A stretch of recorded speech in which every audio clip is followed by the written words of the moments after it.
The Bible. It's called the Good Book, the Word of God. It's placed in courtrooms for swearing oaths, tucked into hotel drawers for solace, and recited from pulpits every single week as absolute divine truth. It's presented as a singular, coherent, and perfect message from a perfect creator. But what happens when you actually open it?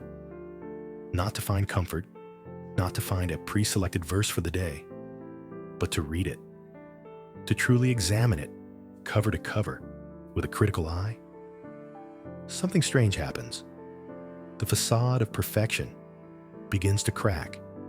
You don't find a flawless divine manuscript. You find a deeply, fundamentally human book. And it is riddled with inconsistencies. From its very first pages, the Bible can't seem to get its own story straight. We're told it's the ultimate guide to life, morality, and the universe itself. But if that's true, why does it so often contradict itself on basic facts, let alone profound moral teachings? This isn't about minor translation errors or nitpicking. This is about fundamental conflicts that strike at the very heart of its claim to be divinely inspired. But pause for a second. What do you think? Is the Bible a perfectly consistent book? Or have you ever had doubts? Comment below with your initial thoughts before we dive into the evidence. The contradictions we're going to explore aren't hidden in obscure footnotes. They are front and center in the most famous stories, in the most critical doctrines. They are in the creation account, the flood narrative, the 10 Commandments, and the very resurrection of Jesus itself. These aren't just academic problems for theologians to debate. They are evidence that suggests the Bible is not a single voice from heaven, but a collection of voices from different times, different places, and with different agendas. This is a journey into the heart of the most influential book in history, and we're going to read it like we've never been allowed to before. This is not an attack on faith. This is a pursuit of consistency. And by the end, the question won't be whether the Bible has contradictions, but how anyone could ever claim it doesn't. And the contradictions start, literally, at the very beginning. The book of Genesis, the foundation of everything. And within its first 2 chapters, it presents us with 2 completely different accounts of creation. These aren't complementary perspectives. They are incompatible sequences of events. It's the first major crack in the foundation. Let's break it down.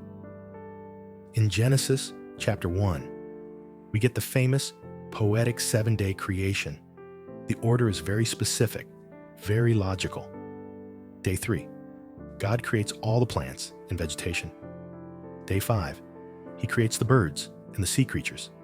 Day 6, he creates the land animals. And then, as the grand finale, humanity. Male and female, he created them together at the same time. The pinnacle of creation. Now, turn the page. Genesis chapter 2. It claims to be another account of the same event, but the entire order is flipped on its head. Here, God creates the man first, before anything else. Then God plants a garden. Then he creates the animals and brings them to the man to be named.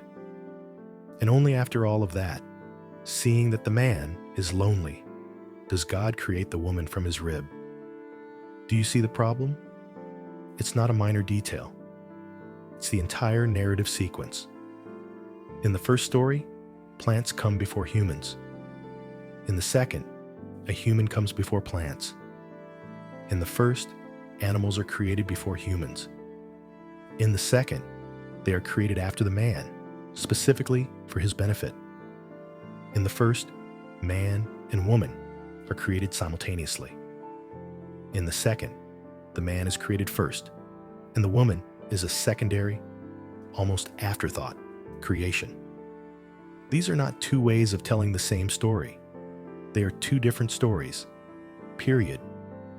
If the Bible were a divinely dictated, perfect document, dictated by an all-knowing God, why would the very first two chapters contradict each other on the basic order of creation? This isn't a problem of interpretation.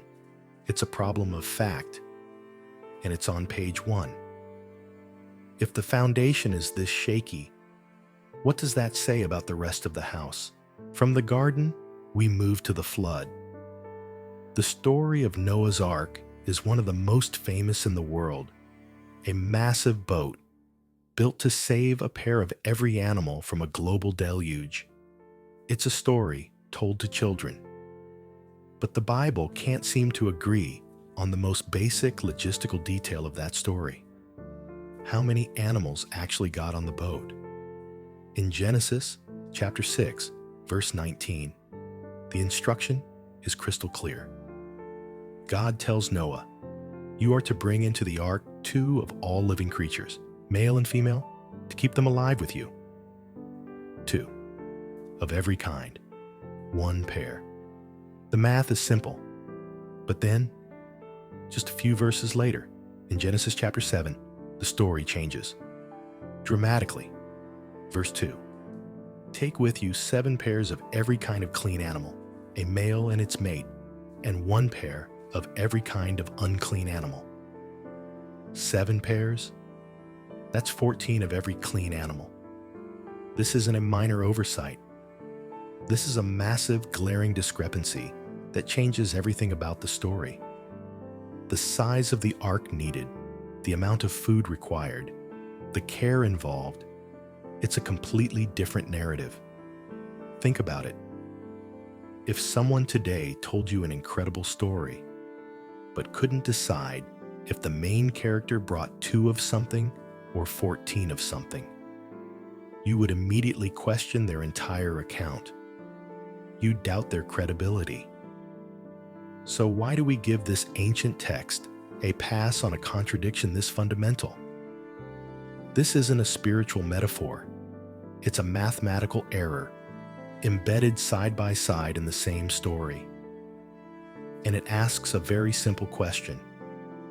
If this is the perfect Word of God, why can't He keep His own numbers straight? If the Bible can't keep its origin story straight, perhaps we can find solid ground in its most famous laws, the 10 Commandments, carved in stone, literally, the ultimate unchanging moral code handed down directly from God to Moses, a universal standard of right and wrong. Except, the Bible doesn't actually have one definitive list. It has multiple versions, and they don't all say the same thing.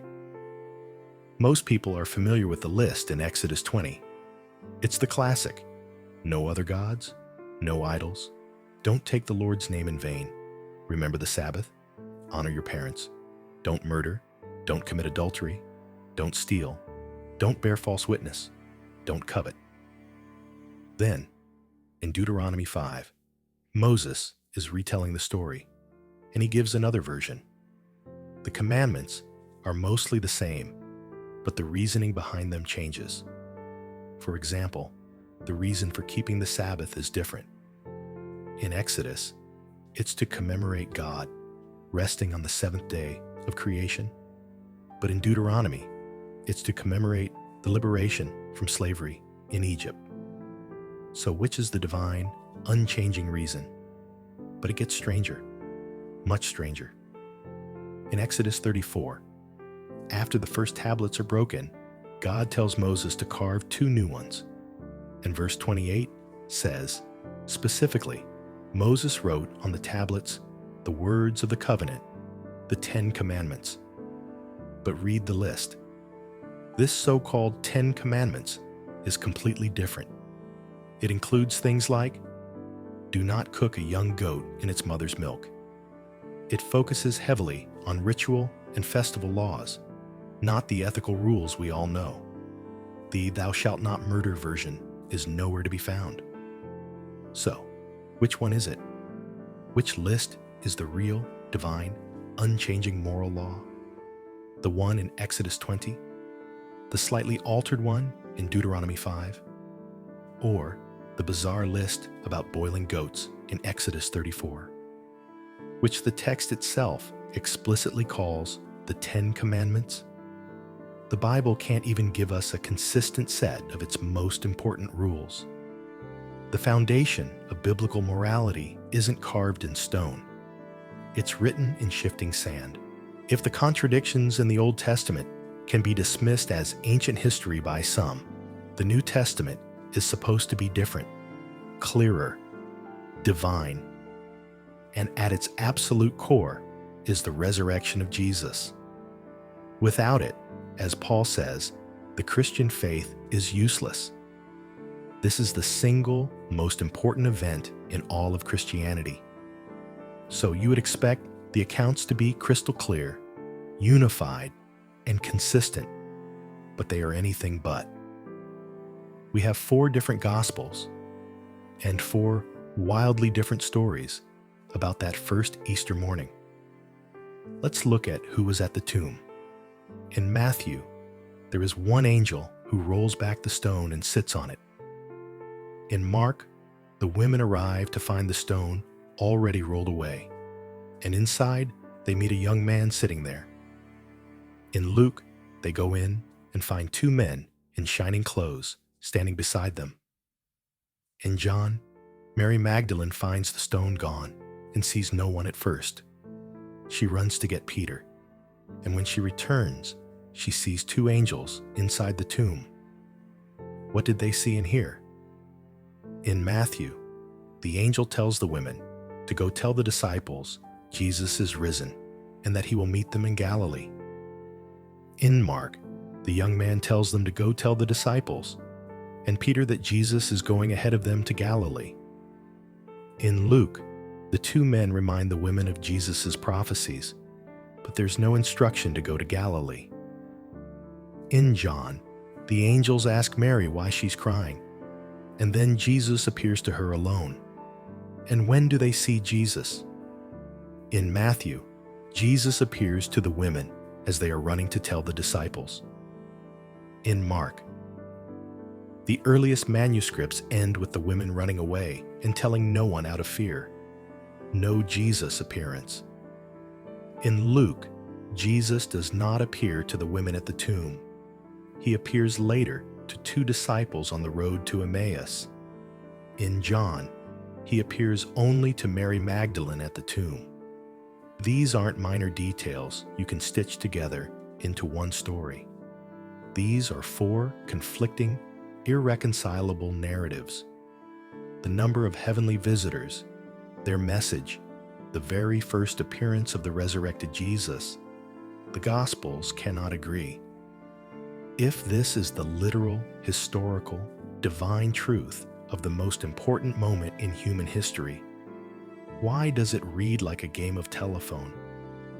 This isn't a unified testimony. It's chaos. And it's at the very heart of the faith.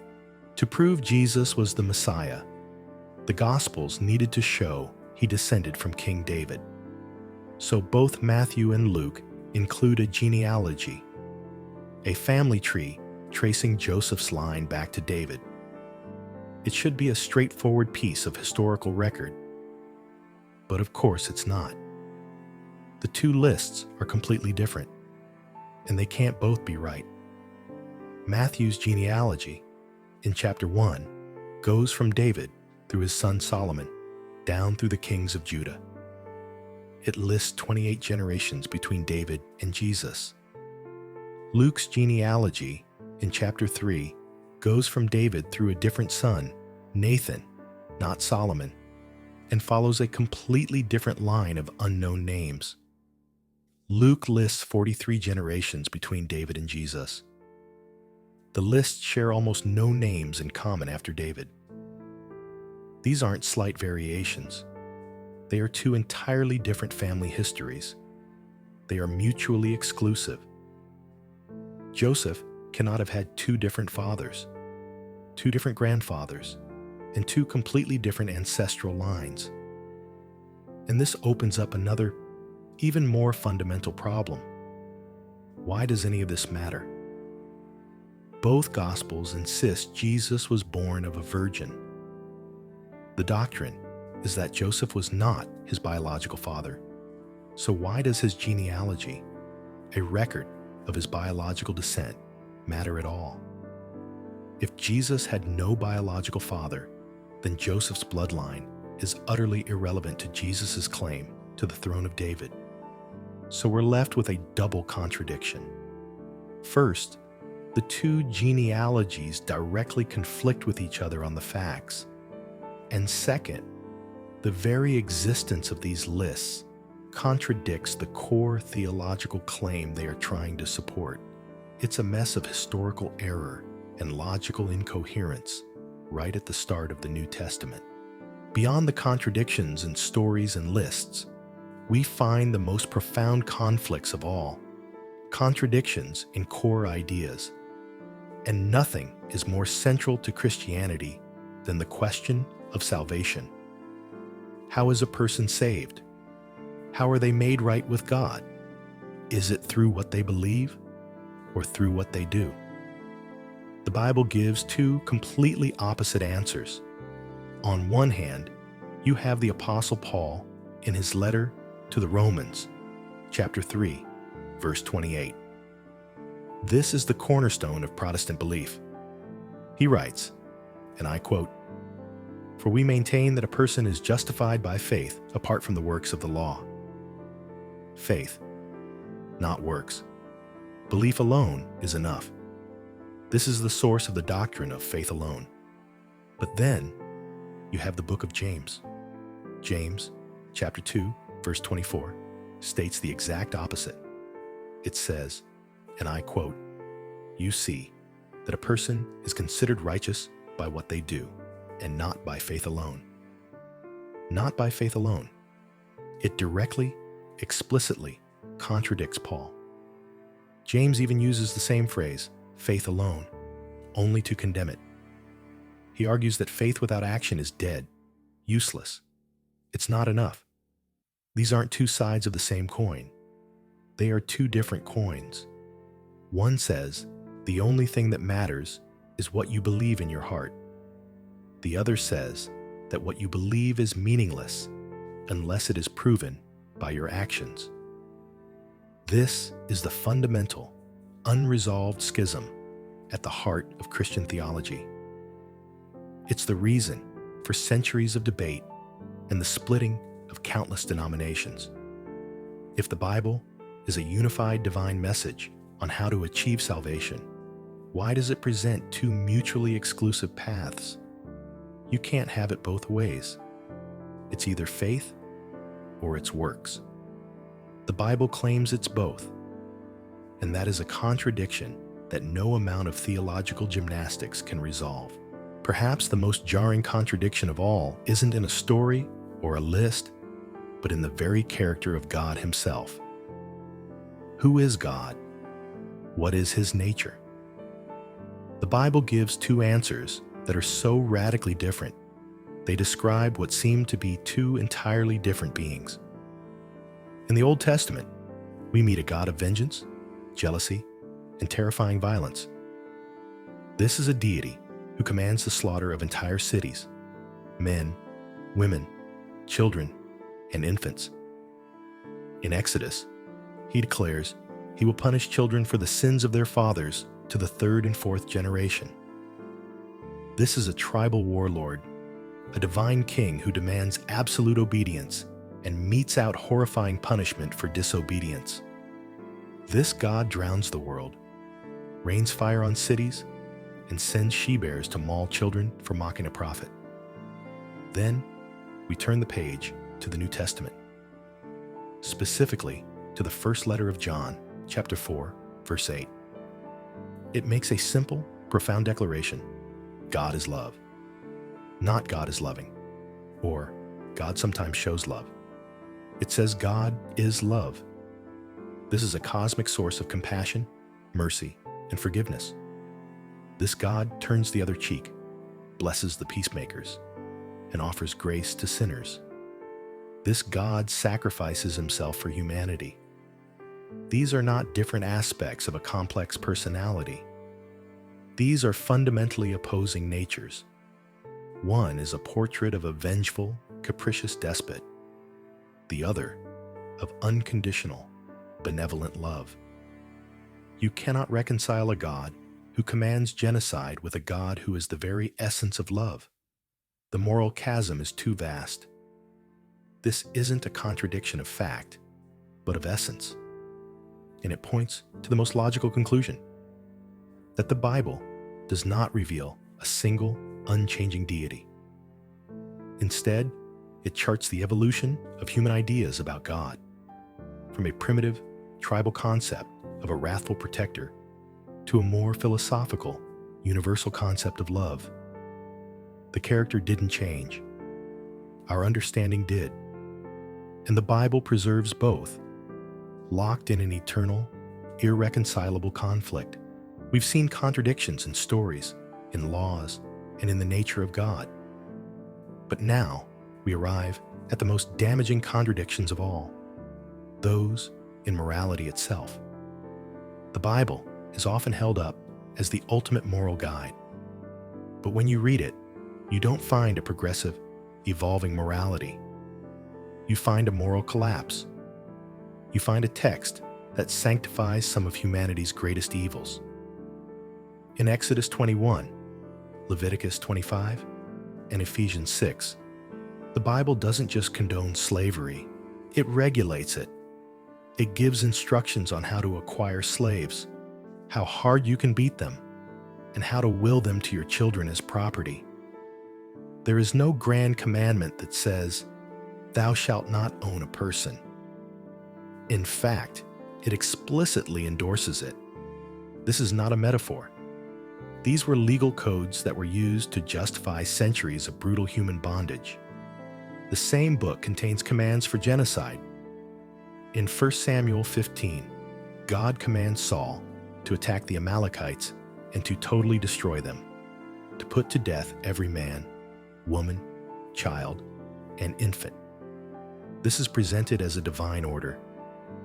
Now, contrast that with the New Testament.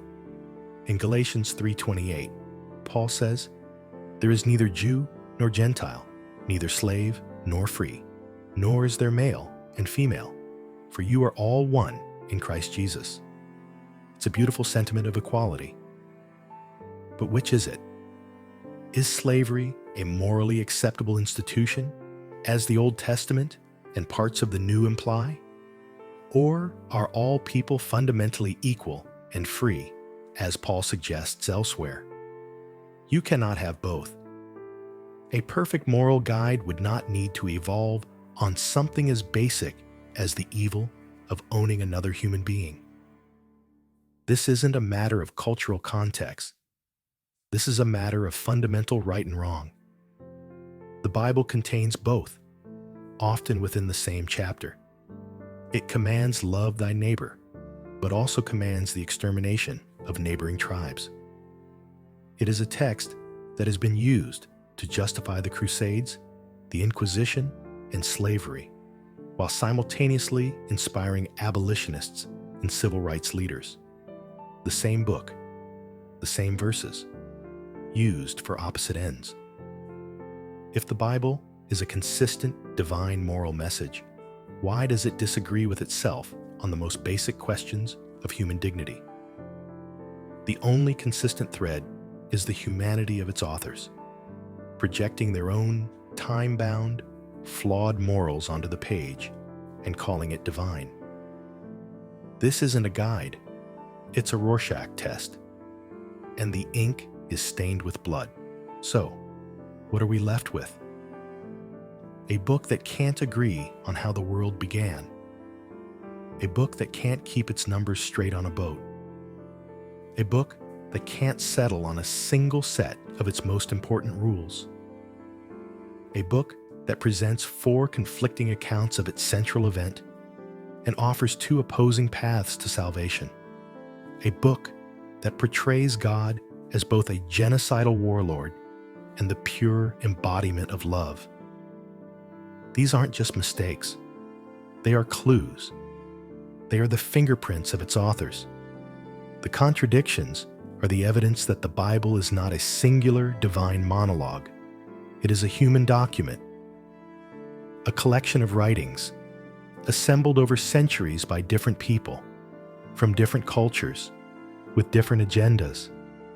It's a record of the internal struggles of ancient communities trying to make sense of their world, their fears, their hopes, their tribal loyalties, and their evolving sense of morality. Some voices called for vengeance, others for mercy. The Bible preserves them all, without resolution, because there was no divine editor to smooth it over. This matters because real lives are affected. People have used these contradictory texts to justify war and to preach peace, to defend slavery and to fight for abolition, to oppress women and to champion equality. The Bible's ambiguity isn't a feature, it's a bug. It allows it to be weaponized to support virtually any position. Understanding this is not about dismissing the Bible. It's about understanding it for what it truly is, a profoundly human artifact. It contains poetry, law, myth, and history, all filtered through the limited understanding of its time. There is wisdom in it, but there is also profound error.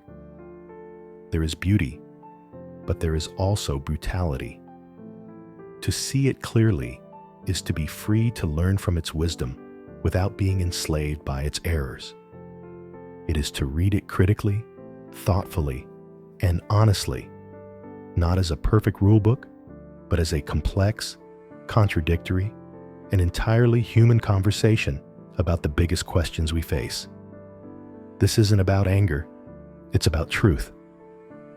If this deep dive into the Bible's contradictions shocked you, or if you've seen them yourself, drop your thoughts in the comments and share this video, because everyone deserves to look at this book with clear, critical eyes.